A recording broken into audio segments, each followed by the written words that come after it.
¿Alguna vez te has preguntado por qué las cosas malas le suceden a las personas buenas? Hoy en este viaje fascinante, exploraremos uno de los misterios más profundos de la humanidad a través de la historia de Job, una historia de fe, desesperación y la eterna búsqueda de justicia. Pero espera, que si te dijera que esta historia antigua tiene respuestas sorprendentes para nuestras vidas modernas, prepárate para desafiar todo lo que creías saber sobre la adversidad, la fe y la justicia divina. No te pierdas un solo momento de este revelador viaje en esta historia bíblica. Del libro de Job encontramos a un hombre adinerado llamado Job, quien vivía en una región conocida como Uz. Poseía una gran familia y enormes rebaños. Job era una persona íntegra y justa, siempre comprometido en llevar una vida moral, y mantenía una relación muy disciplinada con Dios. En la tierra de Uz vivía un hombre cuyo nombre era Job. Este hombre era irreprochable y honesto, temía a Dios y se alejaba del mal. Tenía 7 hijos y 3 hijas, poseía 7,000 ovejas, 3,000 camellos, 500 yugos de bueyes, 500 asnos y un gran número de sirvientes. Era considerado el más grande entre todos los pueblos del oriente. Los hijos de Job acostumbraban celebrar fiestas en sus casas, en sus cumpleaños, e invitaban a sus 3 hermanas para comer y beber con ellos. Después de un periodo de celebraciones, Job organizaba un ritual de purificación para ellos. Muy temprano en la mañana ofrecía un sacrificio quemado por cada uno, pensando: quizás mis hijos hayan pecado y maldecido a Dios en sus corazones. Esta era la práctica constante de Job, tal como se describe en el primer capítulo, versículos del 1 al 5. Dios destacó las virtudes de Job ante Satanás. Sin embargo, Satanás argumentó que Job era justo solo porque Dios lo favorecía abundantemente. Un día, los ángeles vinieron a presentarse ante el Señor, y Satanás también estaba entre ellos. El Señor preguntó a Satanás: ¿de dónde vienes? Satanás respondió al Señor: de recorrer la tierra, yendo y viniendo por ella. Entonces el Señor le dijo a Satanás: ¿has notado a mi siervo Job? No hay nadie en la tierra como él, un hombre íntegro y correcto, que teme a Dios y evita el mal. ¿Acaso Job teme a Dios? Sin razón, replicó Satanás. ¿No has puesto una protección alrededor de él, de su casa y de todo lo que posee? Has bendecido todo lo que hace, y sus rebaños y manadas se han extendido por la tierra. Estos diálogos entre Dios y Satanás se narran en el libro de Job capítulo 1, versículos del 6 al 10. Satanás desafió a Dios, diciendo que si se le permitiera infligir sufrimiento a Job, éste cambiaría y maldecirá a Dios. Dios permitió que Satanás atormentara a Job para probar esta audaz afirmación, pero prohibió quitarle la vida a Job. Pero extiende tu mano y ataca todo lo que posee, y seguro que te maldecirán. Muy bien, entonces todo lo que posee está en tu poder, pero no pongas tu mano sobre el mismo hombre. Entonces Satanás salió de la presencia del Señor. Estos eventos se describen en el libro de Job, capítulo 1, versículos 11 y 12. Job recibió 4 noticias en un solo día, informando que sus ovejas sirvientes y 10 hijos habían muerto víctimas de invasores, ladrones o desastres naturales un día. Mientras los hijos e hijas de Job estaban celebrando y bebiendo vino en la casa del hermano mayor, un mensajero llegó a Job y dijo: los bueyes estaban arando y los asnos pastando cerca, cuando los sabeos atacaron y se los llevaron. Mataron a los sirvientes a espada, y yo fui el único que escapó para contártelo.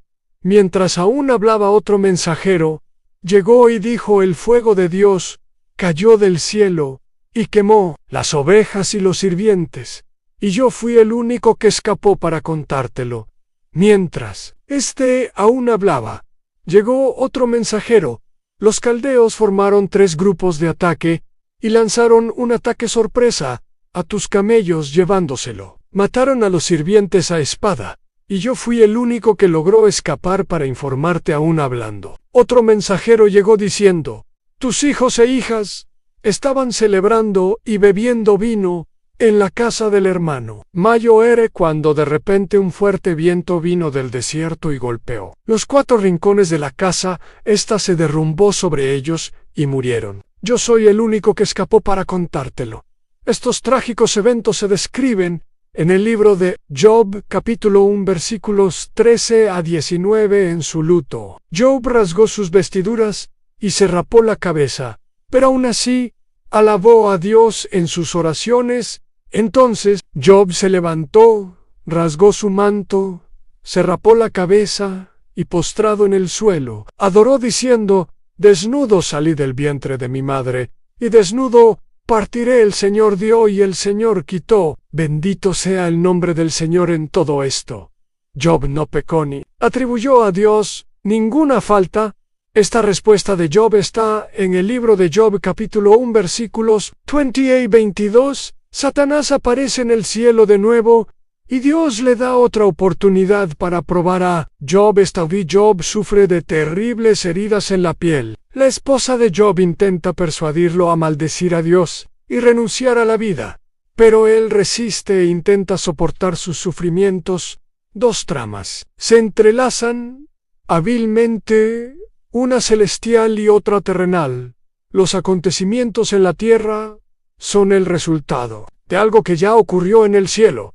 Al igual que hay guerra en la tierra, inmediatamente después de un conflicto en el cielo, como en el libro del Apocalipsis, Elifaz, Bildad y Zofar, 3 amigos de Job, llegan para consolarlo sentándose con él, en silencio por 6 días en respeto a su luto. Job habla en el 7º día, iniciando un diálogo en el cual cada uno de los 4 hombres ofrece descripciones poéticas de sus problemas. Job maldice el día de su nacimiento comparando la vida y la muerte con la luz y la oscuridad.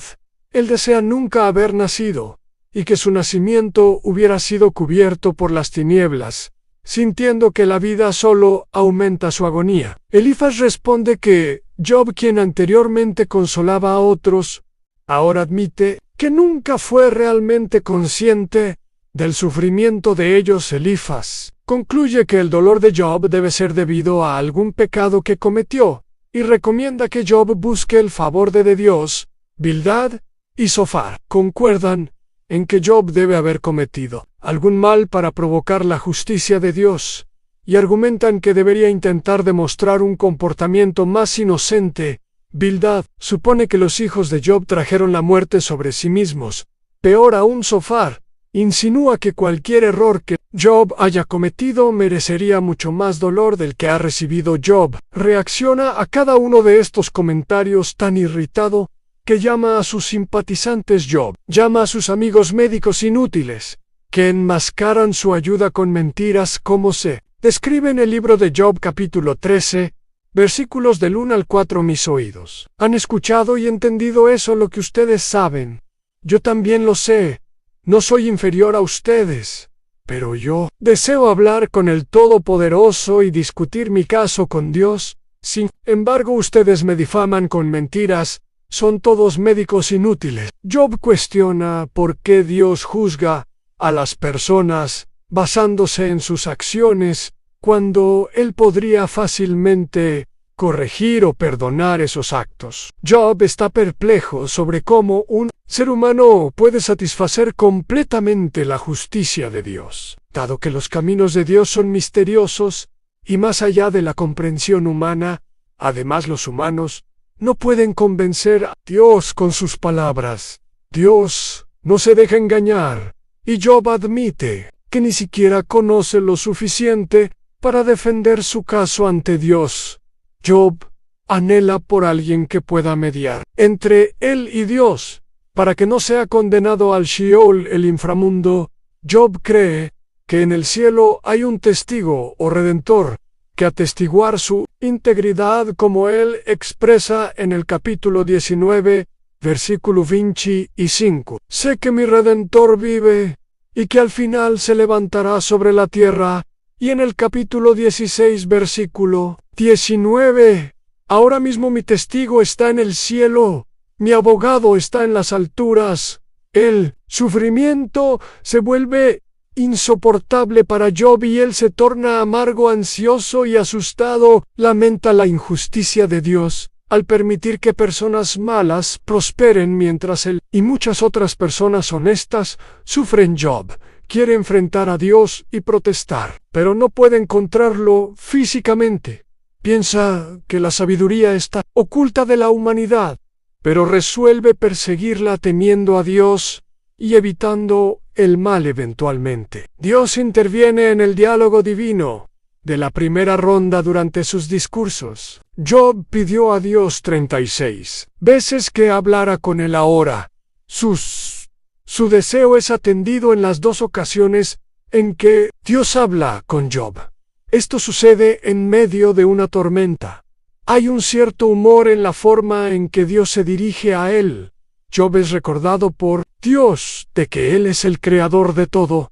Dios repasa su impresionante actividad de crear y sostener el mundo. Preguntando a Job si podría igualar esa obra, termina preguntando si Job está en posición de juzgar, diciendo que es impertinente para Job creer que Dios debería explicarse a él. Job es hecho sentirse muy pequeño. Eventualmente Job responde: soy indigno, ¿cómo puedo responderle? Pongo mi mano sobre mi boca, hablé una vez, pero no tengo respuesta 2 veces, pero no diré nada más. En el segundo encuentro, Dios no habla sobre sí mismo como creador, sino sobre 2 de sus criaturas. Curso está lleno de humor. Una vez más le pregunta a Job sobre sus pensamientos respecto al hipopótamo el Behemoth y al cocodrilo el Leviatán, como si estas increíbles bestias tuvieran las respuestas a los grandes problemas de la vida. Job es recordado de que no puede entender a Dios, ni al mundo animal y mucho menos al mundo moral.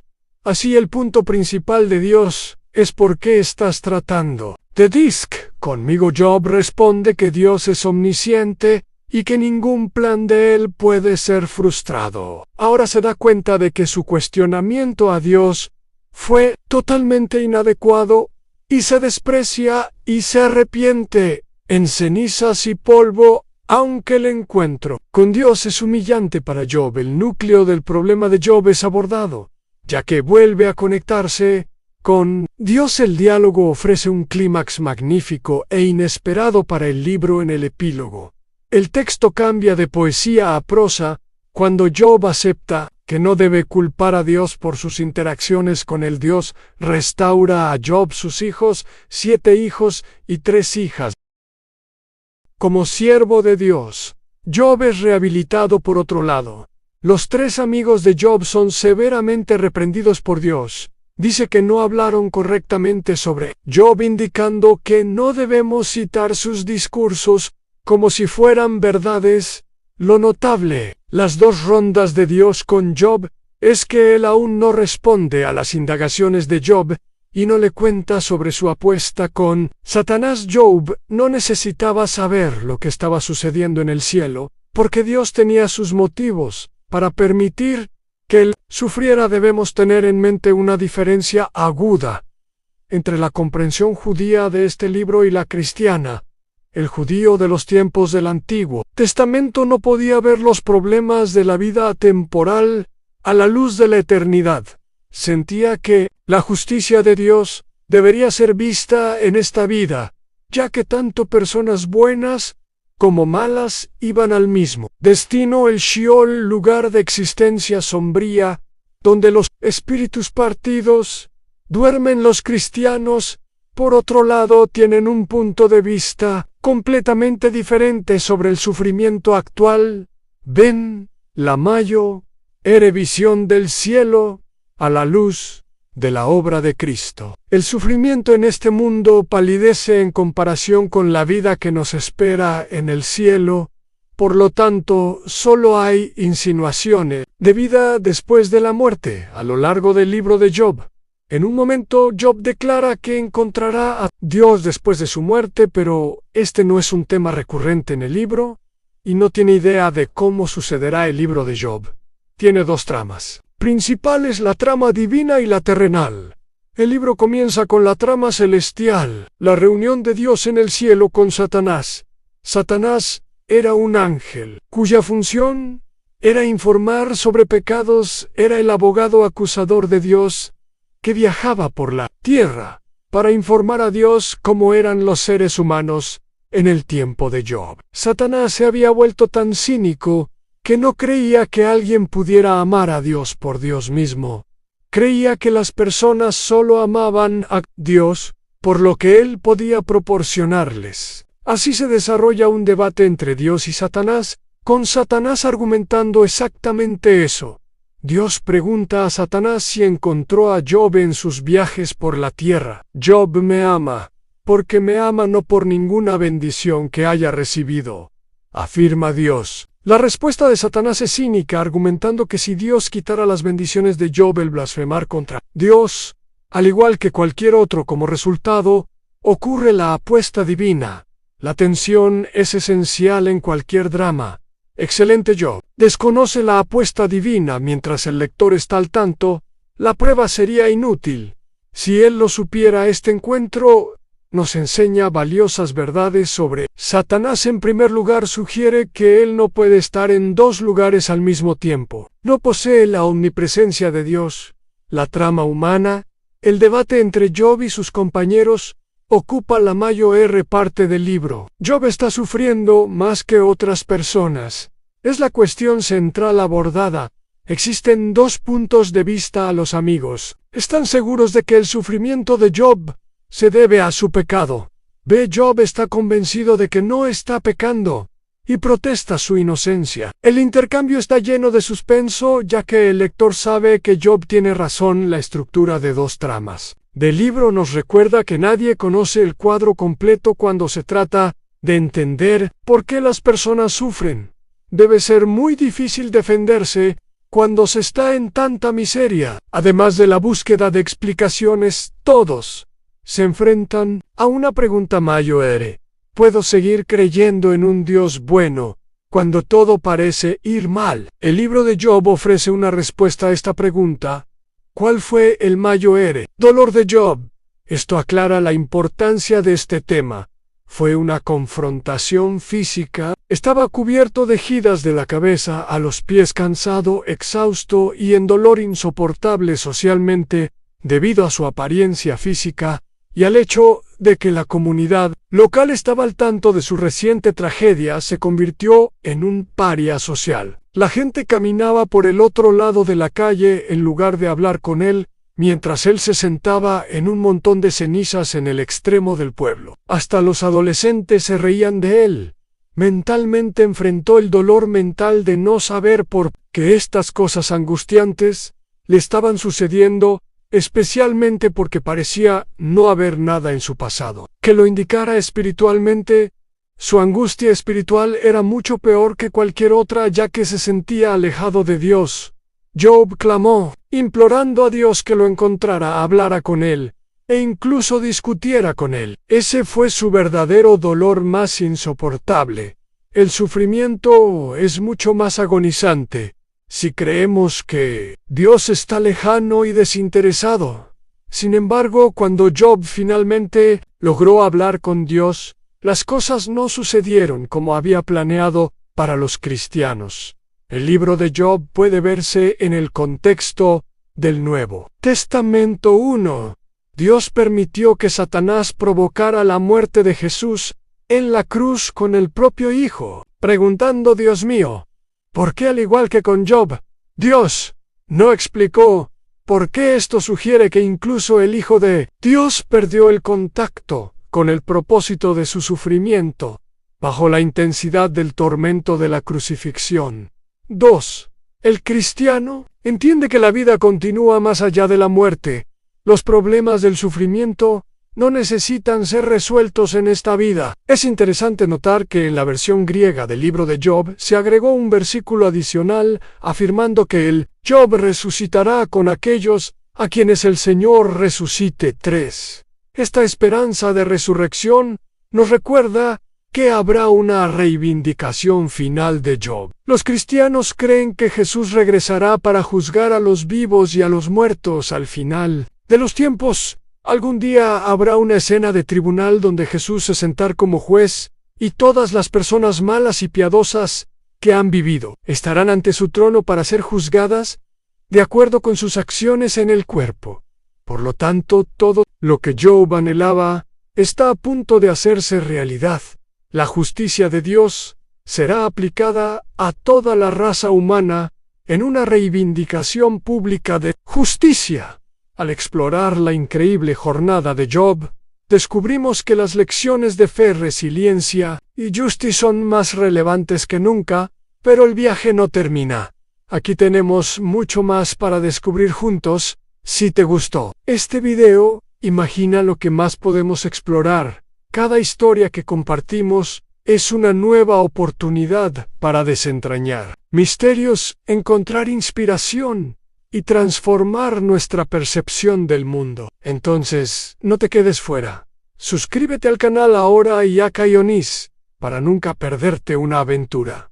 Tu me gusta es muy importante para nosotros, ya que nos ayuda a alcanzar a más personas con estos poderosos mensajes. Comenta abajo tus reflexiones y comparte este video con amigos y familiares, que también se beneficiarían de estas historias extraordinarias. Juntos continuaremos nuestro viaje en busca de sabiduría e inspiración. Nos vemos en el próximo video. Mientras cerramos juntos otro capítulo, sé que algunas preguntas todavía pueden resonar en tu mente. Puedes estar preguntándote cómo navegar por las complejidades de la vida espiritual y desbloquear un camino de abundancia y bendiciones. El viaje es desafiante, pero no tienes que caminar solo en los comentarios. Encontrarás una clave poderosa para esa puerta que muchos buscan abrir. El ebook Descubre la prosperidad con Dios, la guía definitiva para superar retos espirituales y vivir una vida abundante. Este no es solo un libro, es el fruto de años de investigación, experiencias y revelaciones profundas que ahora están a tu alcance. Imagina superar las barreras que impiden tu crecimiento espiritual y financiero. Piensa en el confort y la seguridad de vivir una vida alineada con las promesas de prosperidad que te han sido destinadas. Este ebook es más que letras en una página, es un mapa hacia el tesoro que mereces. Únete a los muchos que ya están recorriendo un camino iluminado por la fe y el conocimiento. El poder de transformar tu vida está a solo un clic. Revisa ahora en los comentarios y comienza tu viaje hacia una vida de plenitud y prosperidad. Recuerda, la prosperidad con Dios no es solo un sueño lejano, es una promesa esperando ser cumplida. Con esta guía estás un paso más cerca de hacerla realidad. Tu historia de éxito comienza.